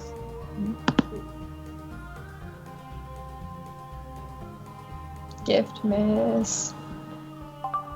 Setback gets his first. Jen wants more presents. You should get a proportionist before I open your presents, Jen. If you have it, yeah. Because if I let you open your presents, you'll be changing sizes like crazy and doing all sorts of cool stuff. Good idea.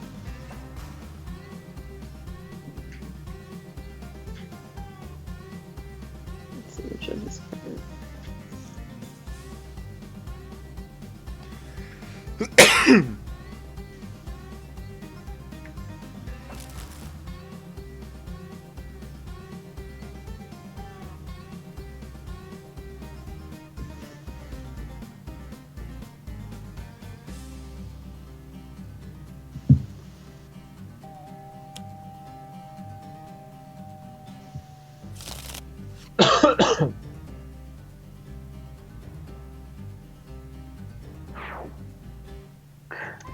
No damage ever went over to Guise.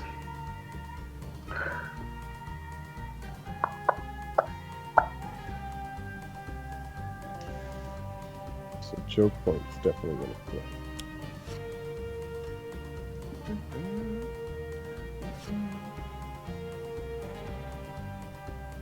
Good.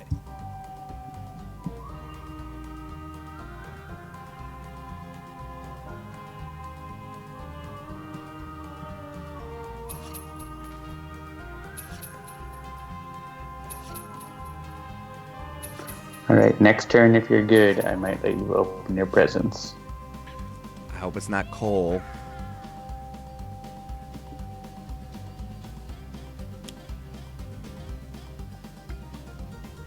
I think there are any cards with coal in the word for me.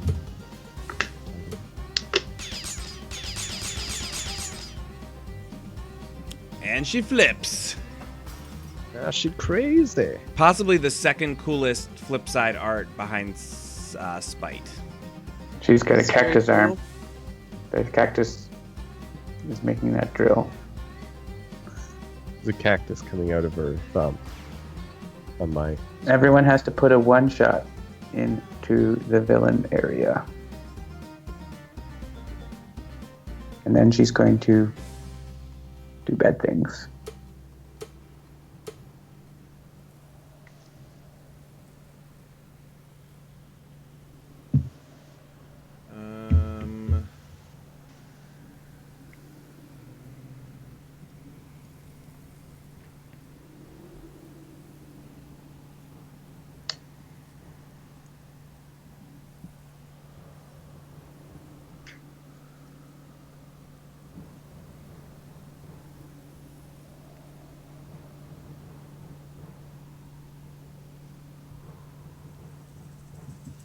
The top card villain deck, each man must put one card that shares keyword, and then put the...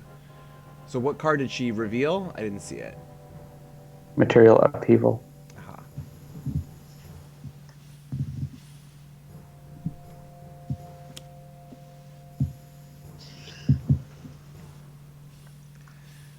That is the craziest looking villain play area I've ever seen. That is pretty amazing. For sure. Like, no question. I'm taking a screenshot of that. Okay, good. Yeah, I was gonna say someone needs to screenshot that. That's pretty.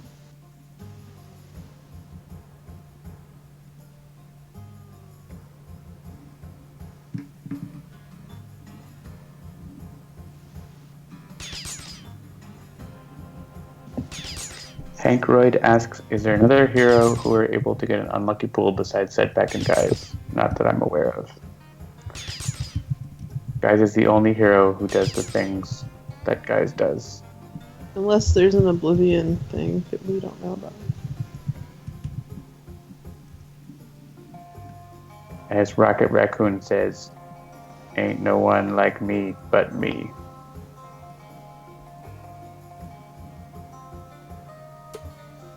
Anybody really want their card back? Anyone who only has one card there.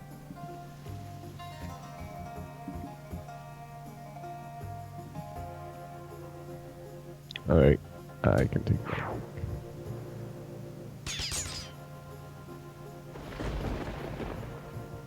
You can't even see Nightmist anymore.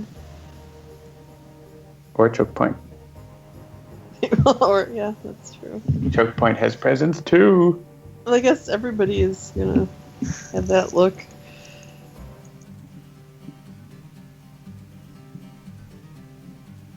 Oh, it's my turn.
If you played Silver Shadow, you could let Skyscraper draw a card because she doesn't have very many.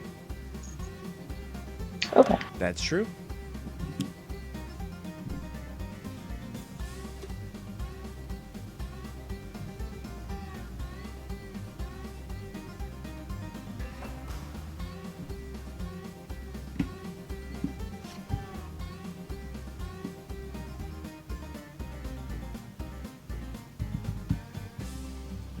play, harmony, and a rhythm.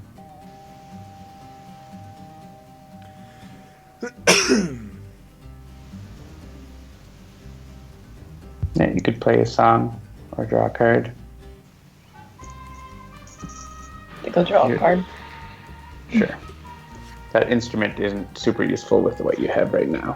Yeah. So Spearwell Fuchs asks, any other reveals after the foil's new Nemesis icons? I think that was everything. Let's run it down real quick. So if you go to sentinelsdigital.com, aside from the sale, so tell your friends, they can get Sentinels crazy cheap. You can also see the schedule for streaming over the course of the next 2 days. And you can download the anniversary pack, which is an commemorative wallpaper, a free version of the new mix of the Sentinels and Multiverse theme song, plus, a ringtone based on the villains of the Multiverse theme. The second surprise was that if you are a backer, go to your backer kit, and you got your free copy of the Temple of Julong music, because you'll be getting a free copy of the soundtrack, so you're getting that song for free since it's done. Surprise number 3 was the Tachyon theme song, woo! Which you'll be able to watch on our YouTube channel when we get the listening party up, or on Twitch when the highlight gets highlighted. And aside from that, I mean, the only other thing was we did mention that the foils are coming soonish to soon. As you can see in playing, in our playing with them here, that they're coming along, and they're probably just about done. But I'll be honest with you, we were really trying to get them out for the anniversary, but we decided that we don't want to release these until they are really super awesome in our opinion, and they just weren't quite there yet. So we wanted to spend a little bit more time tweaking them. So those will be in the soon to soonish area, and I think that was about it. Was there anything else on the surprise front? Good. I think so. That's it. Yeah. So happy Yay! anniversary to us. Oh, skyscraper. Yay.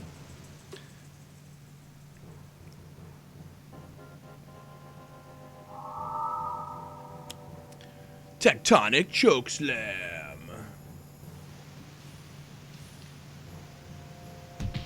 Oh, unfortunately, she has a damage reduction because of the card. Oh, well. Oh, right. Hey, Thrusted Monolith.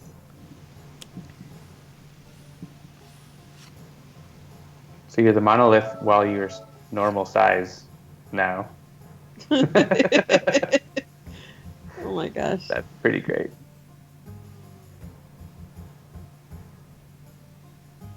So many things happening. I want to open my presents. Sounds like someone is being bad. It's interesting. It's interesting. We haven't had a tiny skyscraper yet. But you can now discard a card to play one of your tiny cards. I could. You have a bunch in your hand now. I'll discard this and I'll play. Therathian Normalith. Tiny skyscraper.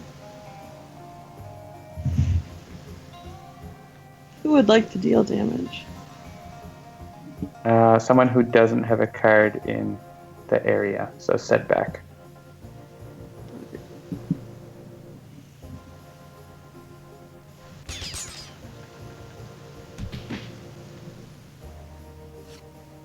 Best card ever. Woo.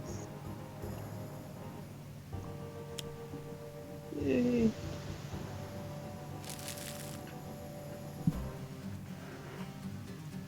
All right, for those who were in the listening party earlier who didn't realize that you could get different music for Lost in the Past, we should just lose to the Lost in the Past so he can hear it. Assuming he's still here. That's a good strategy. One of your links is going to come alive. That's one way for this game to last less than 2 hours. Cards against cards against cards. This is actually a really neat combination of heroes. Like, crazy combinations of things are happening. Yeah. Santa Guise is always good for that. Yeah. Guys and Argent Adept in the same game as my coding nemesis. Are you saying I should open the Argent Adept's presence on his turn? Oh dear. It's more when Guys is trying to copy Argent Adept that can go Right. crazy.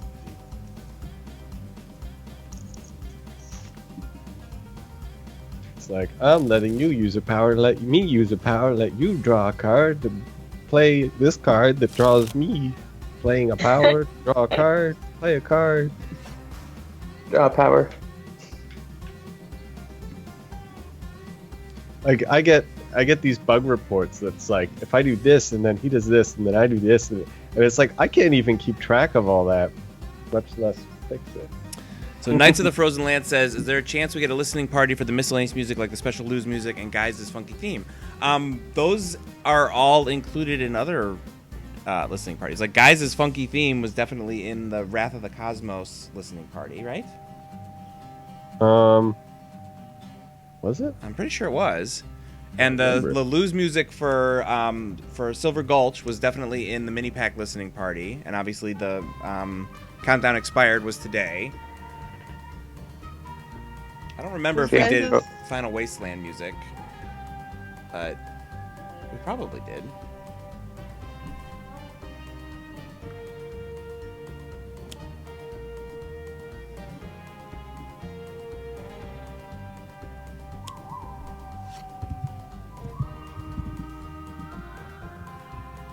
I couldn't even see what he played because it was obscured by all the other cards. High risk behavior. Okay.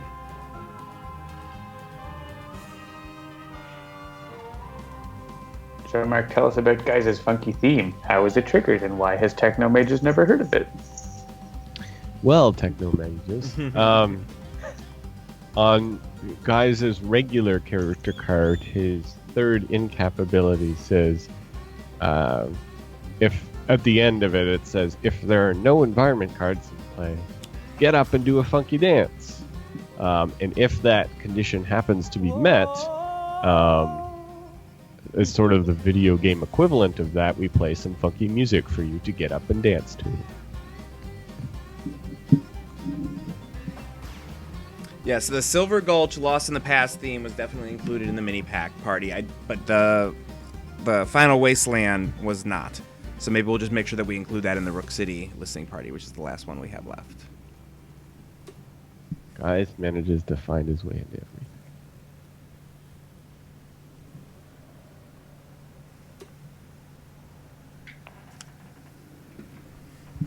All right, who wants to open their presents? Me. Setback. All right, here we go. Which one do you want first? I don't know. All right, that one's good. I think we should probably do the discard here. You might need those 2 hit points. Okay. All right, I'll draw a card. Oh, good.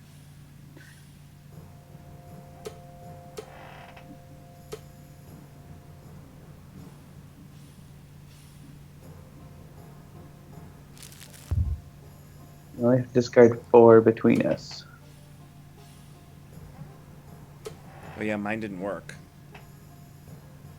It still counts. Oh, it does? Over. Okay, because it says cards discarded so far 0. Supposed to count. John Mark? Maybe that tracker is not correct. Yeah, something's up. Well, we'll try it. We should be able. 4 should be enough, even if Chokepoint took it.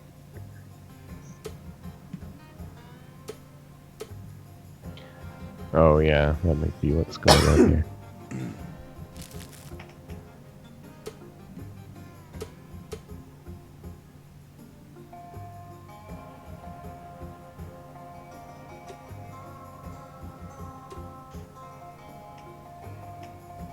All right, then we can skip, and it should cash out should work.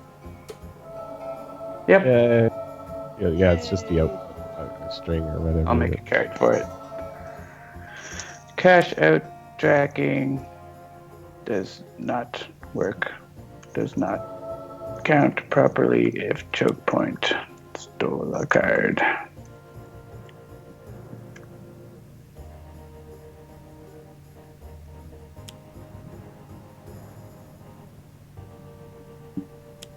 Oh, Tharathian Monolith. This is a good time to be letting Setback play a whole bunch of random cards. Night of the Frozen Lands asks, what was my first reaction to the funky music? It was great. As with anything, I'm usually quite impressed with music when I first hear it. And actually, that one I just heard as fully funky. Like, with a lot of the themes in general... Well, okay. Typically with the villain themes, we hear sort of like a piano version of it first, depending on how complex it's going to be. And specifically we heard that with like the Tachyon theme and like the Legacy theme and a couple of the other villains. With that, I think the first time I heard it, it was like already like 90% done. Yeah, I made that in one day because it was kind of like, oh, we should do this, and I had to go somewhere, and we were releasing the soundtrack soon, and we wanted to get it on that, and it was just like, okay, I'm just gonna do that today, and then I made it, and then that was that. Oh. I actually had it. That was like, your proportionist, Jen. a minute long, like it is in the soundtrack, and then John's like, yeah, can you cut it down to like 3 seconds? Yeah, and I was like, yeah. can I make it? It's a sound like, effect, not a song. 8 seconds.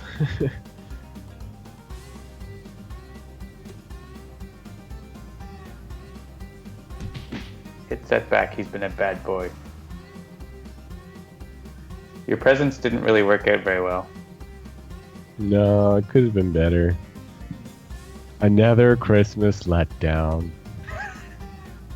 Maybe you get to answer this question a whole bunch of times now that you finally have tokens. Yeah, I'll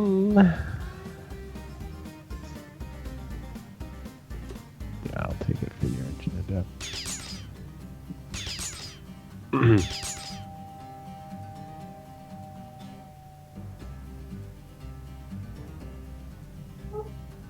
We need End of Days to get rid of all these cards.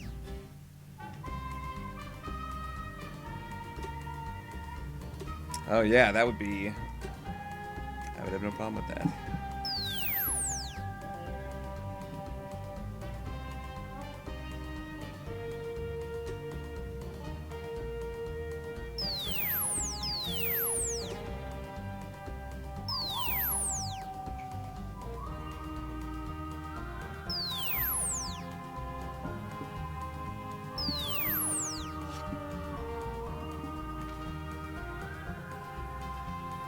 Alright, only 28 hit points. We got this. Come on.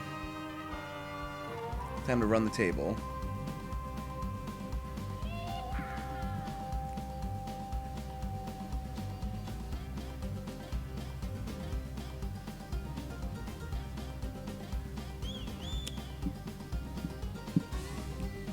I'm going to open my own presents.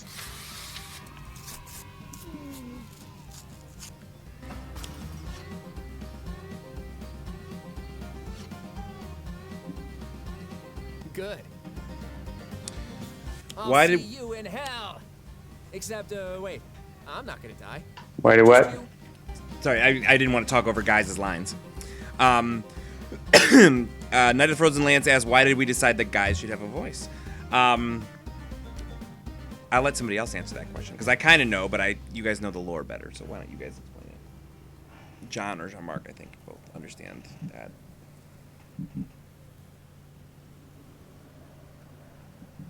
Sorry, I'm deciding what I'm doing. That's fine.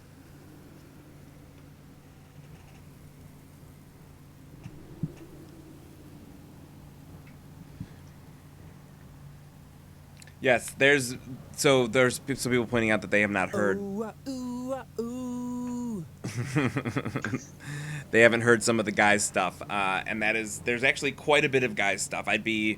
I mean, actually, I shouldn't say. I was about to say I'd be surprised if anyone out there has heard it all. But knowing how much some people play this game, some people have probably heard it all. But it's likely that most people have not, because there's a bunch of stuff that is actually very rare.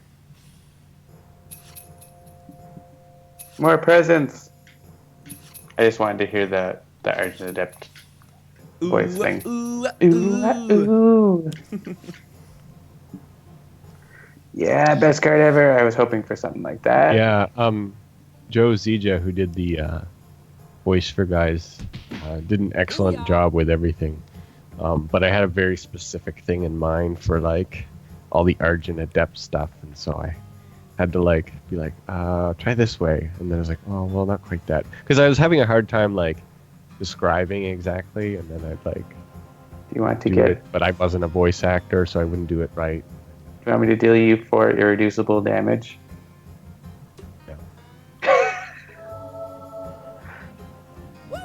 To woo or not to woo? Woo, Cindy Lou Who.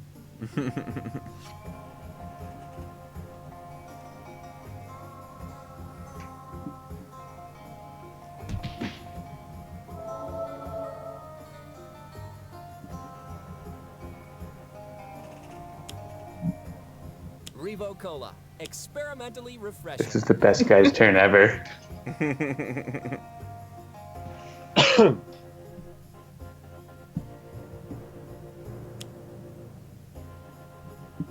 I used risk and I got another. I can do that too. So basically, you got a token of it. All right, this is gonna hurt, but it's gonna be awesome.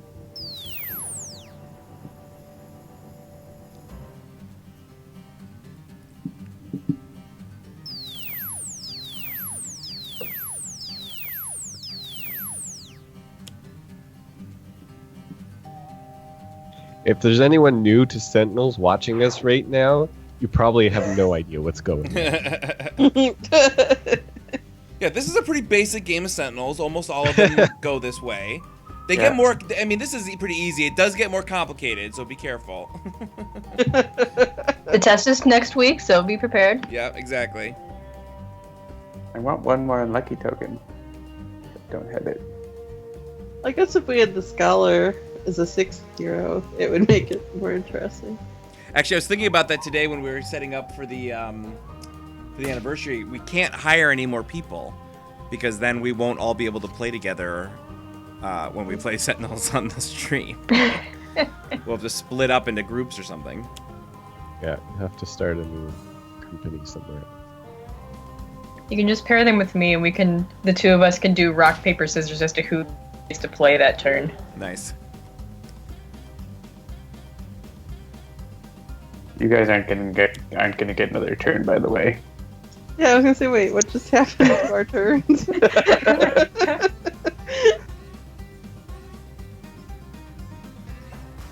Guys stealing everyone's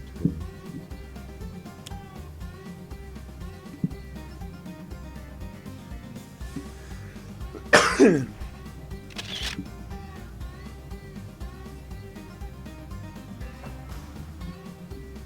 Actually, I have. Oh, yeah, the sheriff is gonna do it. Yeah, I was gonna say that's what it was looking like.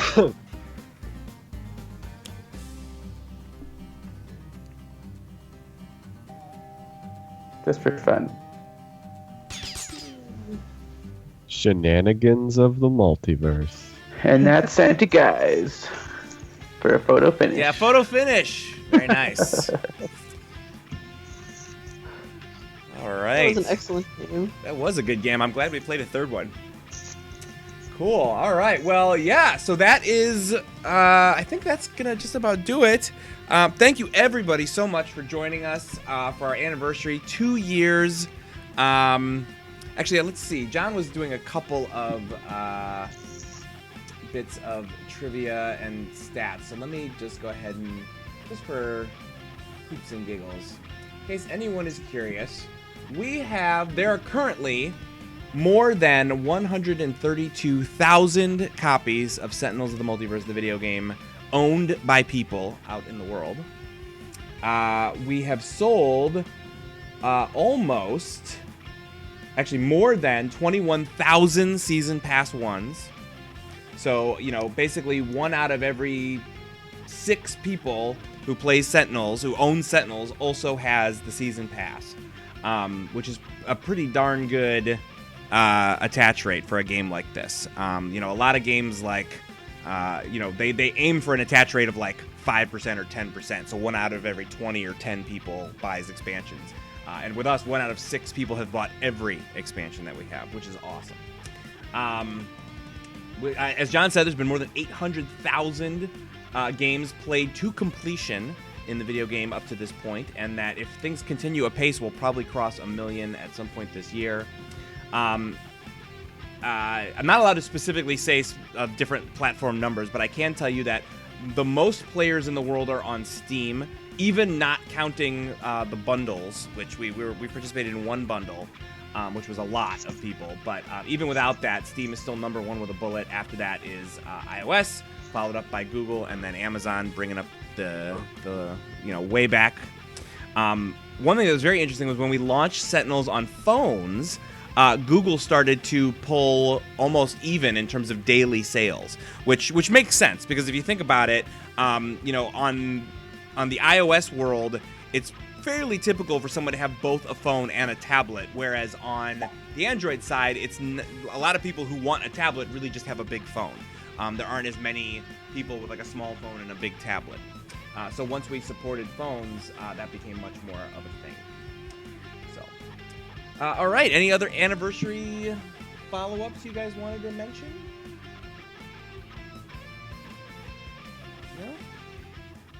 No? No, I think it's been a great 2 years, and hopefully we'll have many more to come. Yep. Here's to the next 2 years and the 2 years after that.